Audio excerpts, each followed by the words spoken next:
সর্বপ্রথম যদি মাথাটা নোয়াতে হয়, মাথাটা নত করতে হয়, সর্বাগ্যে বাবা মায়ের চরণে নত করতে হবে। গাছের গোড়াতে জল দিতে হবে মা। কেউ যদি গাছের গোড়ায় জল দেয়, মূলে জল দেয়, যেমন নতুন করে তাকে ডালপালাতে দিতে হয় না, ওই মূলের জল কাণ্ডতে গিয়ে পৌঁছে যায়, তেমনি কোনো সন্তান যদি তার আদিগুরু মাতা পিতার চরণে ভক্তি নিবেদন করে, তাহলে সমস্ত ভক্তি গোবিন্দ চরণে সম্প্রদান হয়ে যায়।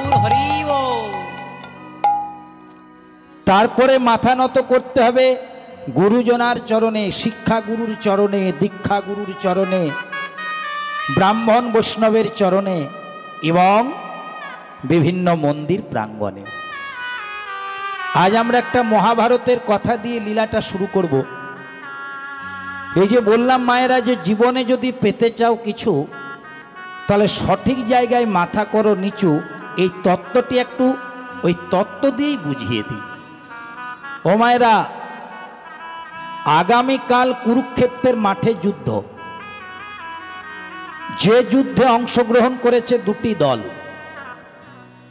একদিকে কৌরব, একদিকে পাণ্ডব। তো আগামীকাল ধরুন কুরুক্ষেত্রের মাঠে যুদ্ধ, সেই যুদ্ধের আগের দিন সন্ধেবেলা, মানে আজকের সন্ধেবেলা, ধর্মরাজ যুধিষ্ঠির চলে গেলেন তার জেঠিমার কাছে। ও মায়েরা, যুধিষ্ঠিরের জেঠিমার কি নাম গো? গান্ধারী জননী, শতপুত্রের জননী। খুব মন দিয়ে শুনবে মা। গান্ধারী তখন সবে মাত্র সন্ধেবেলায় তুলসী তলায় সন্ধে প্রদীপ জাগিয়ে বাড়ির ভেতরে প্রবেশ করেছে। ধর্মরাজ যুধিষ্ঠির করলেন কি মায়েরা? সেই তুলসী তলায় গিয়ে দাঁড়ালেন।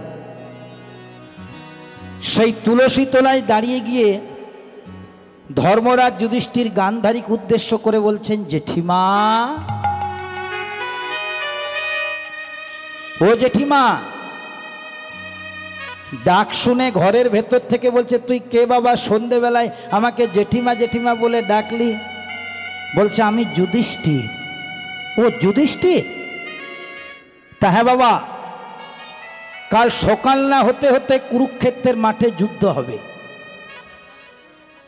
যে যুদ্ধে অংশগ্রহণ করেছে দুটি দল, একদিকে তোরা আর একদিকে আমার শতপুত্র। তাহলে আলটিমেটলি তোরা আমার শত্রু আর আমরাও তোদের শত্রু। তাহলে শত্রু হয়ে যুদ্ধের আগের দিনে শত্রুর বাড়ি কেন এলি বাবা যুধিষ্ঠির? দেখো মা, যুধিষ্ঠির হাত জোড় করে বলছে, জেঠিমা, তুমি আমাকে শত্রু মনে করতেই পারো, এটা তোমার ভাবনা, কিন্তু আমি তোমাকে আমার জেঠিমা বা আমার বড় মা মনে করি। এত মিষ্টি মিষ্টি কথা বলতে হবে না। গান্ধারী বলছে, কাল সকাল না হতে হতে কুরুক্ষেত্রের মাঠে যুদ্ধ হবে, কি জন্য এসেছিস তাড়াতাড়ি করে বলে চলে যা। বলবো জেঠিমা, বলবো। গান্ধারী বলছে, কি আর বলবি, আমি তো জানি কেন এসেছিস। তোদের দলে কৃষ্ণ আছে, চতুরের শিরোমণি। উনি বুঝে গেছেন আমার ছেলেদের সাথে তোরা যুদ্ধ করতে পারবি না, তাই তোকে কৌশলে পাঠিয়েছে আমার কাছে রাজ ঐশ্বর্য, রাজ সিংহাসন চাইতে। এই তো। যুধিষ্ঠির মৃদু হাস্য করে বলছে, কি বললে জেঠিমা? রাজ ঐশ্বর্য, রাজ সিংহাসন? জেঠিমা, যাদের মনের সিংহাসনে সর্বদা গিরিধারী গোপীনাথের বাস,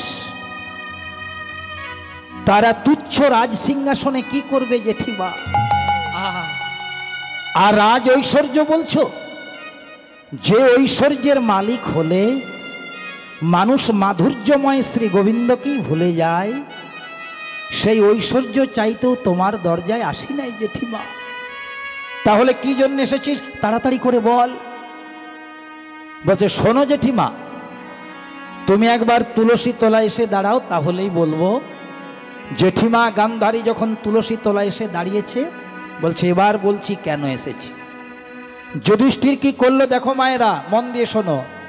প্রথমে মাথাটি নত করে তার হস্ত দুটি জেঠিমার চরণ দুটিকে স্পর্শ করল। মাথা নত করে প্রণাম করলো গান্ধারীকে যুধিষ্ঠির। এবার বলছে, কেন এসেছি জানো জেঠিমা? কাল সকাল না হতে হতে কুরুক্ষেত্রের মাঠে যুদ্ধ হবে। কোন দল যে জিতবে, কোন দল যে পরাজিত হবে কেউ জানে না। যুদ্ধ করতে গিয়ে কে যে বাঁচবে, কে যে মারা যাবে কেউ জানে না। আজ আমি তোমার কাছে কি জন্য এসেছি জানো জেঠিমা? কাল থেকে কুরুক্ষেত্রের যুদ্ধ করতে গিয়ে 18 দিনের যুদ্ধ হবে। সেই কুরুক্ষেত্রের যুদ্ধ করতে গিয়ে আমি যুধিষ্ঠির যদি মারা যাই, আমি তোমার কাছে এই জন্য এসেছি যে আমি যদি যুদ্ধ করতে গিয়ে মারা যাই, আর আমি যদি আবার কোনো দিন মনুষ্য দেহ ধারণ করে পৃথিবীতে আসি, তুমি আমাকে আশীর্বাদ করো জেঠিমা, আমি যেন গোবিন্দের চরণের দাস হতে পারি। যেই না কথাটি বলেছে, মেঘ না চাইতেই জল। গান্ধারী কি করলো দেখো মা, যুধিষ্ঠিরের মাথায় হাত রেখে বলে দিল, যা বাবা যুধিষ্ঠির, আমি ভেবেছিলাম তুই রাজ ঐশ্বর্য, রাজ সিংহাসন চাইতে এসেছিস, আমার ধারণা ভুল। তাই আমি তোর মাথায় হাত দিয়ে আশীর্বাদ করলাম। কাল থেকে 18 দিন ধরে কুরুক্ষেত্রের যুদ্ধ হবে। সেই যুদ্ধে ধর্মের হবে জয়, আর অধর্মের হবে নিশ্চিত পরাজয়। পিছন থেকে কৃষ্ণ হেসে উঠে বলল, দেখলে তো ধর্মরাজ যুধিষ্ঠির, গুরুজনার চরণে মাথা নত করলে কি ফল পাওয়া যায়। তোমার জেঠিমা গান্ধারীর চরণে প্রণাম করলে, এখনো কুরুক্ষেত্রের যুদ্ধটা শুরু হলো না, যুদ্ধের রেজাল্ট আউট হয়ে গেল। তাহলে বাবা, এত বড় কুরুক্ষেত্রের যুদ্ধের রেজাল্ট পর্যন্ত তার আগেই পরিষ্কার হয়েছিল ওই গুরুজনার চরণে মাথা নত করে প্রণাম করার জন্য। তাই আমি আপনাদের মতন সকল ভক্তের চরণে নিবেদন করব, কোনোদিন পিতামাতার চরণে, গুরুজনার চরণে, মন্দির প্রাঙ্গণে প্রণাম করতে ভুলবেন না। সবাই মিলে বলুন, নিতাই গৌর হরি হরি হরি হরি হরি। এবার আমি একটা পদাবলী গাইব। এই পদাবলীর মধ্যে আপনারা বুঝে যাবেন যে আজ আমি কোন লীলা গাইছি। পদাবলীটাকে গান করি। ওগো আমার নীলাচল পুরে প্রভু,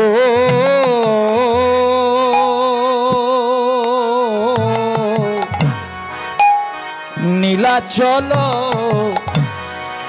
পুরে প্রভু আমার,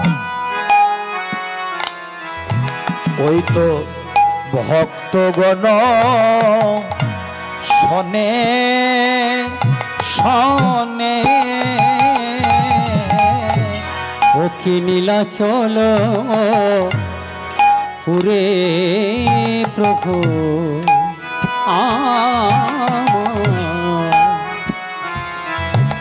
প্রভু ভক্তগণ শনে,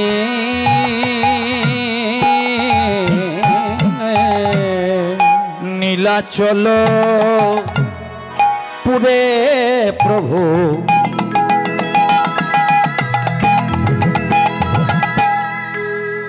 ভক্তগণ শনে শনে, আহা নীলাচল পুরে প্রভু প্রভু আজ ভক্তগণ শনে,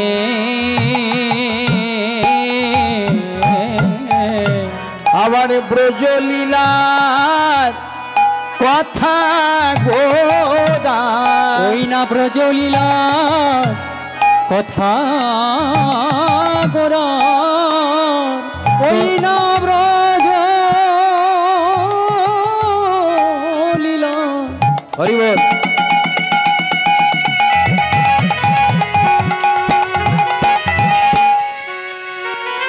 তোরা দেখে যা, দেখে যা,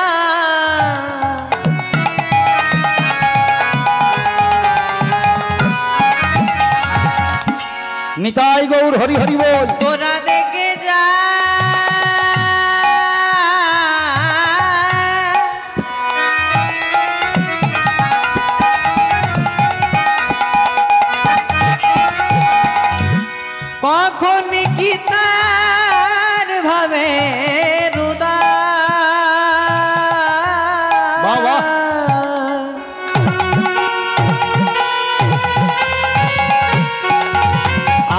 ভাবনিধি ভাবনিধি গোরা চাঁদে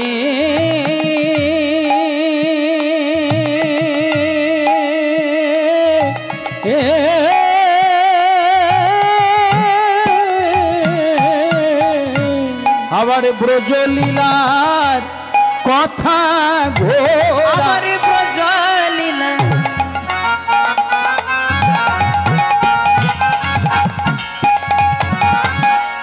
ব্রজলীলা কথা গোরা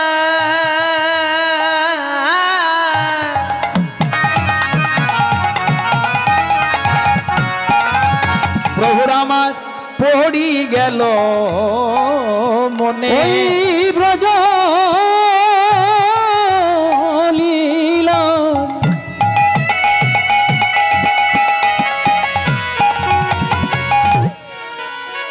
ও গো কথা গো ওরার আমারে পড়ে গেল মনে আমার মনেতে পড়েছে ওর মনেতে পড়েছে প্রভুর মনেতে প্রভুর পড়েছে আমার মনেতে পড়েছে বৃন্দাবনের কথা গোড়ার মনেতে পড়েছে বৃন্দাবনের কথা গোড়ার মনেতে পড়েছে ওই ব্রজলীলার কথা গোড়ার ওরার মনেতে পড়েছে মনে পড়বে না কেন গো মনে পড়বে না কেন গো মনে পড়বে না কেন গো মনে পড়বে না কেন গো? কারণ যেই গৌর সেই কৃষ্ণ তাই মনে পড়েছে নদিয়াই গৌর হয়েছে সেই তো এসেছে নদিয়াই গৌর হয়েছে ওগো সেই তো এসেছে একবার হরি বলে বলাইতে সেই তো এসেছে হরি বলে বলাইতে সেই তো এসেছে নাম প্রেমে ওগো বিতরিতে সেই তো এসেছে নাম প্রেমে বিলাইতে সেই তো এসেছে নাম প্রেমে বিলাইতে সেই তো এসেছে একবার হরি হরি হরি বলে সেই ওগো মনেতে পড়েছে ভক্তমণ্ডলী মায়েরা মধুময় শ্রীধাম বৃন্দাবনে যমুনার কূলে কদম্বের মূলে রাধারানীকে বামে নিয়ে শ্রী গোবিন্দ আমার বসে আছে। খুব মন দিয়ে শুনবেন, সারা বলি থেকে বলছি। হঠাৎ শ্রী গোবিন্দ শ্রী রাধারানীকে একটা কথা বললেন, রাধে গো, তুমি যখন বৃন্দাবনের পথে পথে ধাবিত হও, সবাই তোমার দিকে আঙ্গুল তুলে বলে তুমি নাকি কৃষ্ণ কলঙ্কিনী। তাহা গো রাধে, তোমাকে যে সবাই আঙ্গুল তুলে বলে কৃষ্ণ কলঙ্কিনী কৃষ্ণ কলঙ্কিনী, তোমার দুঃখ হয় না? তোমার কষ্ট হয় না? তোমার অভিমান হয় না? রাধারানী বলছে, প্রভু আমার কেন কষ্ট হয় না জানো? আমার কেন অভিমান হয় না জানো? আমার যে দুঃখ, আমার যে যন্ত্রণা, আমার যে ক্লেশ, আমার যে কলঙ্ক, সে তো এই জন্মের নয় প্রভু, জন্মে জন্মের। তুমি সবই জানো, তাও যখন শুনতে চাইছো। সত্য যুগে ছিলাম আমি, সত্য যুগে ছিলাম আমি সত্য নারায়ণী, আমি সত্যনারায়ণী। দুর্বাসা মুনির অভিশাপে, দুর্বাসা মুনির অভিশাপে হয়েছিলাম মর্তবাসিনী। হয়েছিলাম মর্তবাসিনী।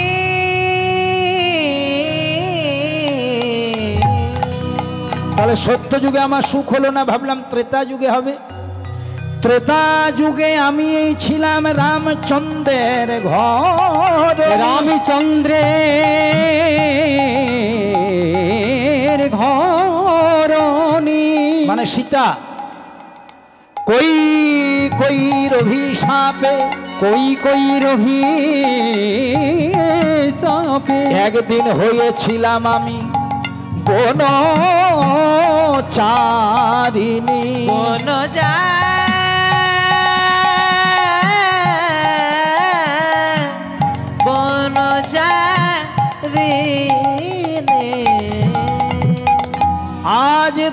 পরেতে আহা, আমি হলাম আয়ানের ঘরণী। আয়ানের ঘরণী সবাই আমায় বলে আমি নাকি কৃষ্ণ কলঙ্কিনী। আমি কৃষ্ণ কলঙ্কিনী।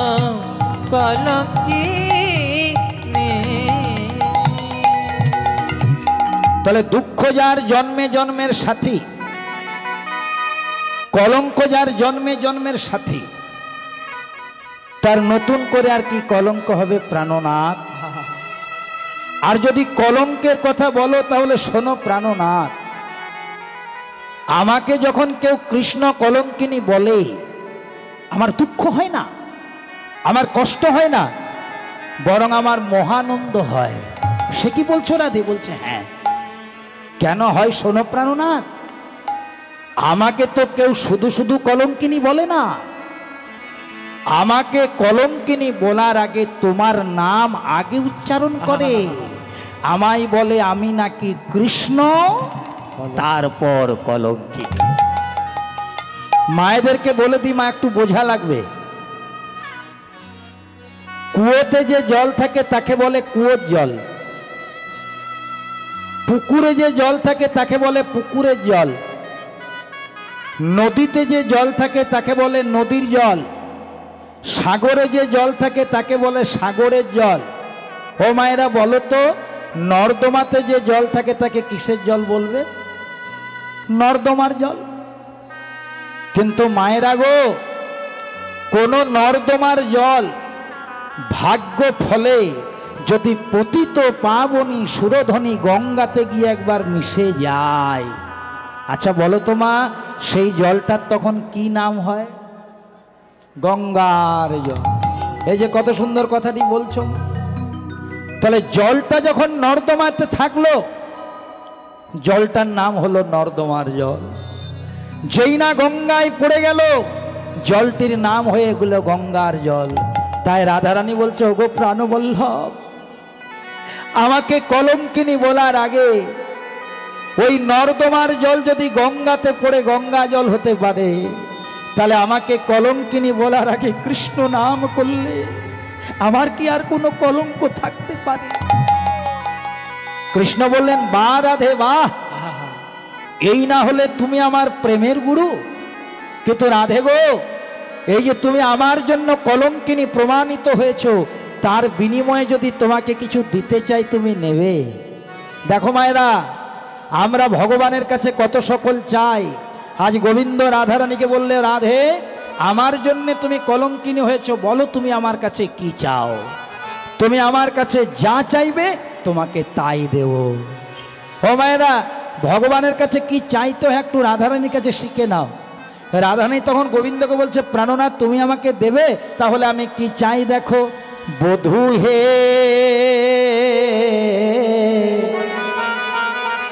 ও প্রাণবধূ, কি আরো চাহিব আমি, কি আর চাহিব আমি। ও প্রাণে বধূ হে,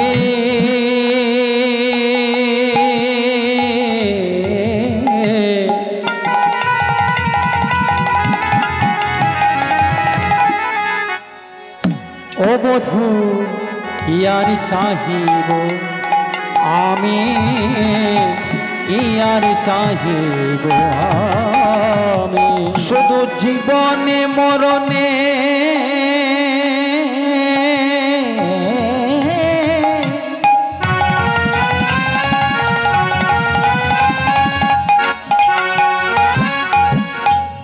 যারা কৃষ্ণ ভক্ত হয়ে, রাধা ভক্ত হয়ে, গৌর নিতাই ভক্ত হয়ে হরিবাসরে বসেছেন, ভগবানের কাছে কোনোদিন কিছু চাইতে গেলে রাধারানীর কাছে শিখে নিন কি চাইতে হয়।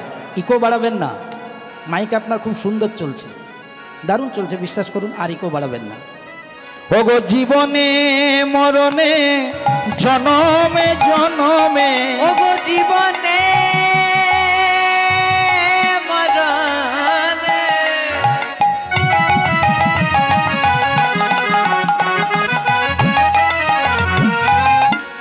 প্রাণবধূ হে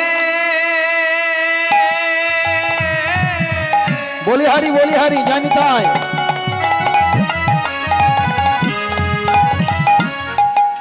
তোমার কাছে আমার কিছু চাওয়ার নাই গো,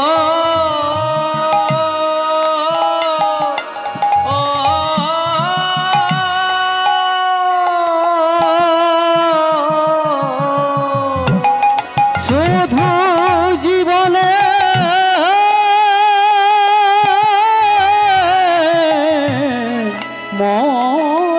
বলিহারি বলিহারি।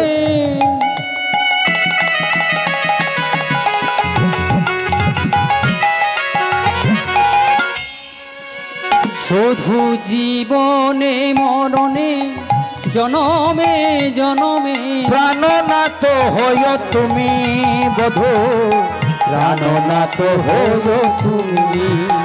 শুধু জীবনে মরণে জনমে জনমে প্রাণনাথ হইও তুমি বধূ, আমার প্রাণনাথ হইও তুমি। আমার চাওয়ার মতো কিছু নাই গো, আমার চাওয়ার মতো কিছু নাই, যেন জন্মে জন্মে তোমায় পাই গো, চাওয়ার মতো কিছু নাই গো, যেন জন্মে জন্মে তোমায় পাই গো।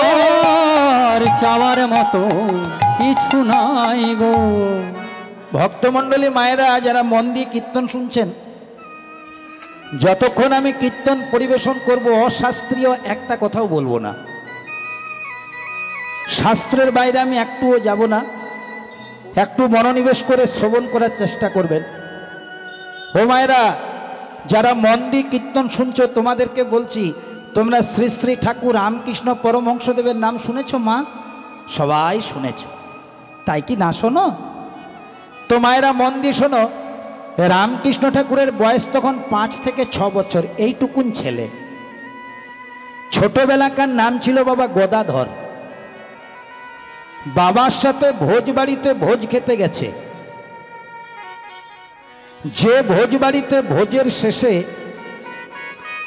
এক টুকরো করে মিষ্টি মিষ্টি আম দিচ্ছে, তো ঠাকুর আমার ছোট্ট ছেলে, 5-6 বছরের ছেলে, বাবাকে বলছে, বাবা বাবা ওই যিনি আম দিচ্ছেন তাকে বলে দাও তো আমি একটা আমের আটি খাবো। রামকৃষ্ণ ঠাকুরের বাবা যিনি আম বিতরণ করছেন তাকে বলছে, ও দাদা আমার ছেলেটা আমের আটি খেতে পছন্দ করে, একটা দিন তো। দিয়েছে। ছোট্ট ঠাকুর আমার চেটে পুটে খেয়েছে, মিষ্টি লেগেছে, ভালো লেগেছে, বলছে বাবা আমি আর একটা নেব। তো যিনি আম বিতরণ করছিলেন তাকে ঠাকুরের বাবা বলছে, ও দাদা আমার ছেলেটা আরেকটা আমের আটি চাইছে, দেন তো। তো যিনি আম বিতরণ করছেন বলছে, শুনুন আমি তো এ বাড়ির নই, আমি পরিবেশন করতে এসেছি, আমাকে ওপর থেকে বলা আছে বড়দেরকে 2টি ছোটদেরকে 1টি, কোটা শেষ হয়ে গেছে, আর দিতে পারবো না।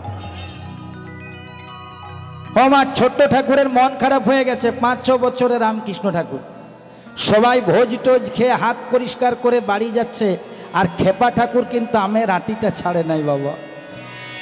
ও চাটতে চাটতে হাত পরিষ্কার না করে বাবার সাথে হাত ধরে বাড়ি যাচ্ছে। বাবা জিজ্ঞেস করছে, হ্যাঁ রে গদাধর, রামকৃষ্ণ ঠাকুরের ছোটবেলাকার নাম, তোর কি আমের আটিটা খুব ভালো লেগেছে খোকা? বলছে বাবা দারুণ লেগেছে, তবে আরেকটা পেলে আরো ভালো হতো। বাবার কেমন সংস্কার দেখুন। মনে রাখবেন মা, মায়ের মতন বিদ্যালয়, মায়ের মতন স্কুল, আর বাবার মতন শিক্ষক, বাবার মতন টিচার দুনিয়াতে আর কেউ নাই। বাবা সংস্কার দিচ্ছে, হ্যাঁ রে খোকা তুই আমের আটিটা এখনো চিবিয়ে চিবিয়ে যাচ্ছিস, চেটে চেটে যাচ্ছিস, খুব ভালো লেগেছে। বলছে বাবা আরেকটা পেলে কত ভালো হতো। বাড়ি এসেছে, বাড়ির সামনে বাবা একটু মাটি খুঁড়ে দিয়েছে। বলছে খোকা যে আমের আটিটা তোর ভালো লাগছিল ওটা তুই পুঁতে দে। ছোট্ট ঠাকুর আমার পুঁতে দিয়েছে, রামকৃষ্ণ ঠাকুর। বাবাতে বলছে প্রতিদিন জল দিবি বাবা? হ্যাঁ, খেপা ঠাকুর আমার প্রতিদিন জল দেয়, গাছ হয়ে গেছে।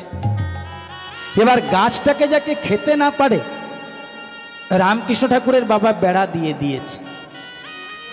প্রতিদিন জল দিবি গদাধর, এবার প্রতিদিন জল দেয়, গাছটা বড় হয়। খুব মন দিয়ে শোনো মা, কোনো রসিকতা নয়। এবার রামকৃষ্ণ ঠাকুরও বাড়ে, গাছেও বাড়ে, আম গাছেও বাড়ে, ঠাকুরও বাড়ে। দেখতে দেখতে রামকৃষ্ণ ঠাকুরের বয়স যখন 13-14 বছর হয়ে গেছে, মা গাছটা বড় হয়ে গাছের মধ্যে মিষ্টি মিষ্টি পাকা পাকা আম ধরে গেছে।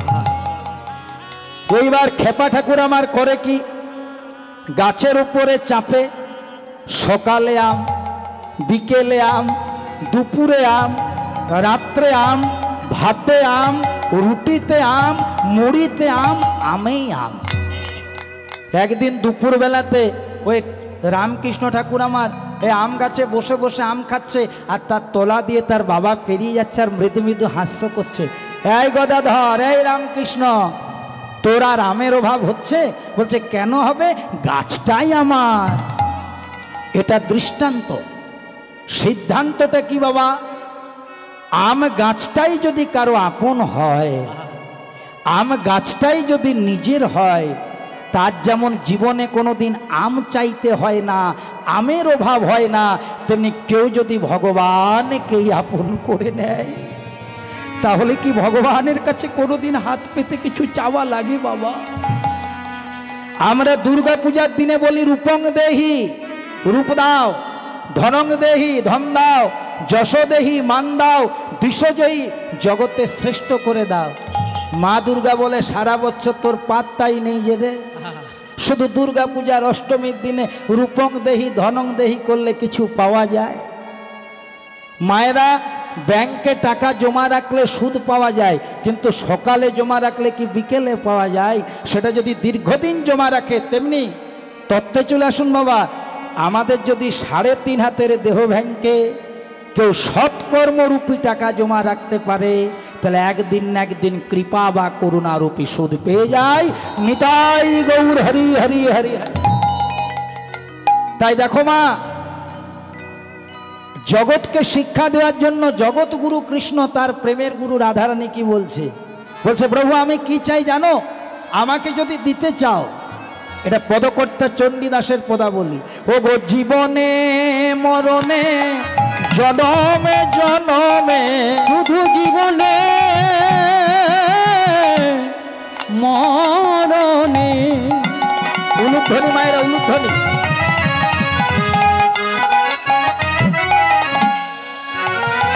শুধু জীবনে মরণে জনমে জনমে, আমার প্রাণনাথ হইও তুমি, প্রাণনাথ হইও তুমি। শুধু জীবনে মরণে জনমে জনমে প্রাণনাথ হইও তুমি বধূ। আমার প্রাণনাথ হইও তুমি।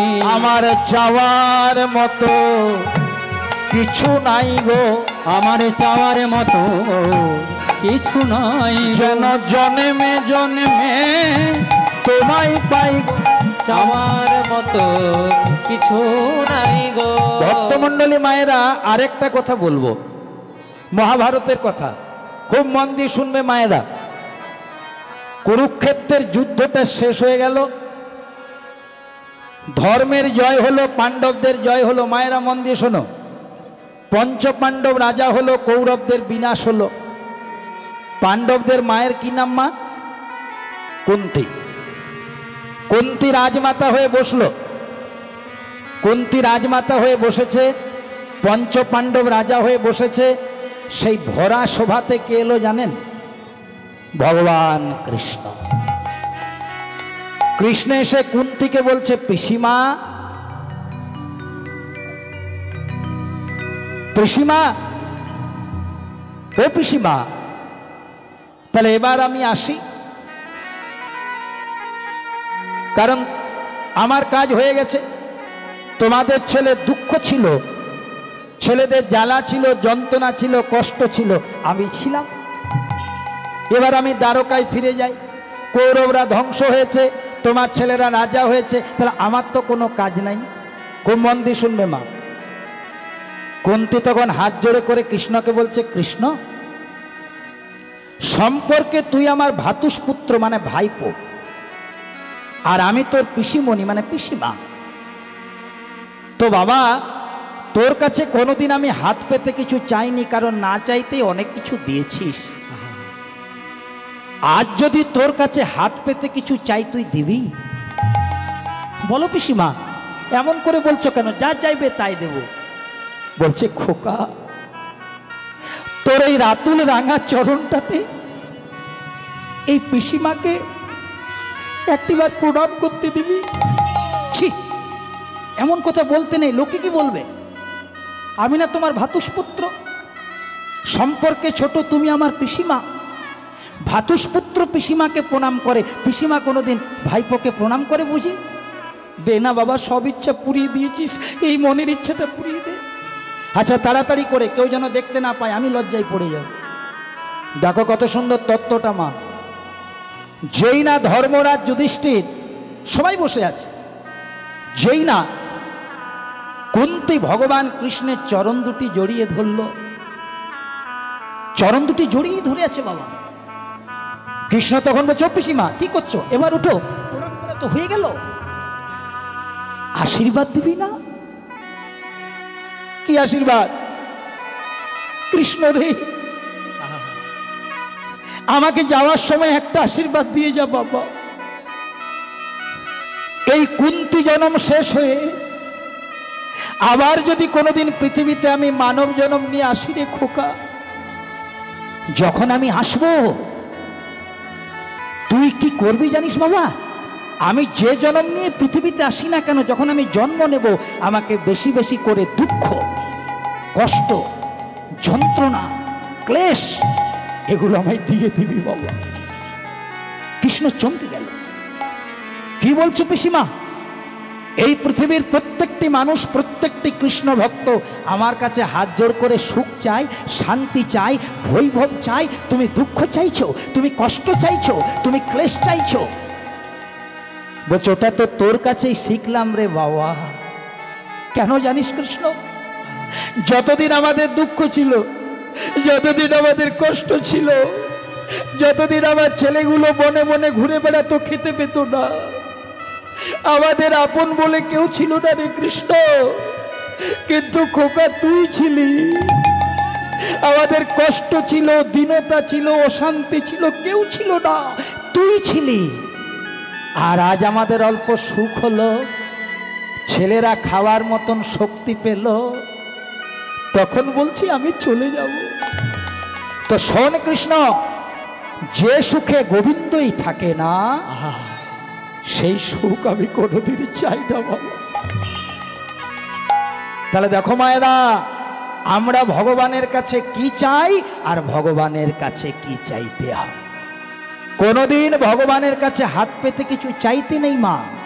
ভগবানের কর্ম করলেই ভগবান সেই কর্মের সম্পাদন করে দেন। প্রেমানন্দে নিতাই গৌর হরি হরি বল। তাই চলুন সবাই মিলে আমরা দুটি হাত তুলে বলবো হরে কৃষ্ণা। একটু আমার সাথে দুটি হাত তুলতে হবে মায়ের। আমি তো প্রথম আপনাদের হরিবাসরে এসেছি, অনেক ইউটিউবে আমার কীর্তন শুনেছেন, সরাসরি তো শোনেননি। চলুন একটু সবাই মিলে দুটি হাত তুলে তারক ব্রহ্ম নামটা গেয়ে নি, তাহলে লীলাটা ভালো করে বিশ্লেষণ করতে সুবিধে হবে। হরে কৃষ্ণা হরে কৃষ্ণা কৃষ্ণ কৃষ্ণ হরে হরে, হরে রাম রাম রাম হরে হরে। সবাই হরে কৃষ্ণ কৃষ্ণ কৃষ্ণ হরে হরে, হরে রাম রাম রাম হরে হরে। হরে কৃষ্ণ প্রেমানন্দে গৌর হরি বল। হরে হরে, হরে রাম রাম রাম হরে হরে। হরে কৃষ্ণ কৃষ্ণ কৃষ্ণ হরে হরে, হরে রাম রাম রাম হরে হরে। হরে কৃষ্ণ কৃষ্ণ কৃষ্ণ হরে হরে, হরে রাম রাম রাম হরে হরে। সবাই মিলে আমার সাথে দুটি হাত তুলে করতালি সহযোগে বলবেন, হরে কৃষ্ণ কৃষ্ণ কৃষ্ণ হরে হরে, হরে রাম রাম রাম হরে হরে, हरे कृष्ण कृष्ण कृष्ण हरे हरे, हरे राम राम राम हरे हरे, हरे कृष्ण कृष्ण कृष्ण हरे हरे, हरे राम राम राम हरे हरे, हरे कृष्ण कृष्ण कृष्ण हरे हरे, हरे राम राम राम हरे हरे, हरे कृष्ण कृष्ण कृष्ण हरे हरे, हरे राम राम राम हरे हरे, हरे कृष्ण कृष्ण कृष्ण हरे हरे, हरे राम राम राम हरे हरे, हरि हरे कृष्ण कृष्ण कृष्ण हरे हरे, हरे राम राम राम हरे हरे, हरे कृष्ण कृष्ण कृष्ण हरे हरे, हरे राम राम राम हरे हरे, हरि बोल हरि बोल हरि बोल हरि बोल, हरि बोल हरि बोल हरि बोल हरि बोल, हरि हरि बोल हरि बोल हरि बोल हरि बोल, हरि बोल हरि बोल हरि बोल हरे बोल। বাসুদেব ঘোষ কহে করে জোড় হা আমার বাসুদেব ঘোষ কহে হরি জোড় হা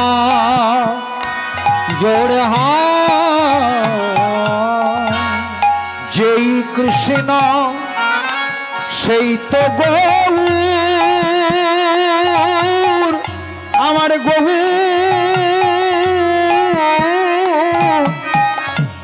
আবার সেই তো জগন্নাথ, ওগো যেই কৃষ্ণ কৃষ্ণ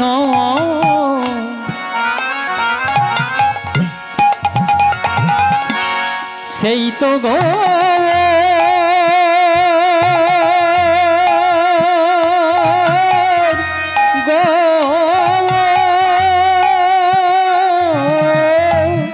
সেই তো জগন্নাথ বাসুদেব ঘোষ কহে করি জোড় হা আবার মিলে যে গেল রে, মিলে যে গেল রে, মিলে যে গেল রে, মিলে যে গেল রে, তিন তত্ত্ব এক ওগো মিলে যে গেল রে। মায়েরা মন দিয়ে কথাটা শোনো, পদকর্তা মহাজন বলছেন বাসুদেব ঘোষ কহে করি জোড় হাত, বৃন্দাবনে যে কৃষ্ণ বলছে নবদ্বীপে সেই গৌর, আর নীলাচলে সেই জগন্নাথ। ও মায়েরা, আমার মামা বাড়ি হচ্ছে সায়েন্স সিটিতে, আপনারা জানেন কলকাতার কাছে। আচ্ছা, আমার মামা বাড়ি যদি সায়েন্স সিটির সামনে হয়, মানে সায়েন্স সিটিতে হয়, আচ্ছা আমার মায়ের বাপের বাড়ি কোথায় হবে বলুন, সাহস করে বলুন। হাসনাবাদে? Science city. যদি বাবাদের কাছে প্রশ্ন রাখা যে হ্যাঁ বাবা, তাহলে আমার বাবা শ্বশুর বাড়ি কোথায় হবে গো? সায়েন্স সিটিতে। এবার মা গেলেন বাপের বাড়ি, বাবা গেলেন শ্বশুর বাড়ি, আমি গেলাম মামা বাড়ি। দেখুন, কেউ বলছে বাপের বাড়ি, কেউ বলছে শ্বশুর বাড়ি, কেউ বলছে মামা বাড়ি, কিন্তু জায়গা বলে যেই কৃষ্ণ সেই গৌর,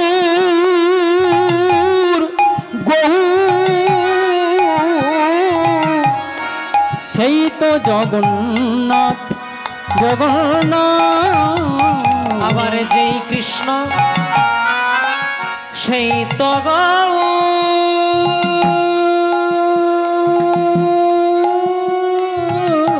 হরি হরি বল, নিতাই গৌর হরি হরি বল। আবার সেই তো জগন্নাথ জগন্নাথ আমার বাসুদেব ঘোষ কহে কহে করি জোড় তাই মিলে যে গেল রে, তাই মিলে যে গেল রে, তিন তত্ত্ব এক হয়ে মিলে যে গেল রে, তিন তত্ত্ব এক হয়ে আমার মিলে যে গেল রে। একবার হরি হরি হরি বলে, প্রেমানন্দে বাহু তুলে, হরি হরি হরি বলে, প্রেমানন্দে বাহু তুলে, হরি হরি হরি বলে, প্রেমানন্দে বাহু তুলে, হরি হরি হরি বলে, প্রেমানন্দে বাহু তুলে, হরি হরি হরি দেখো বলে। মিলে যে গেল রে। জনিতাই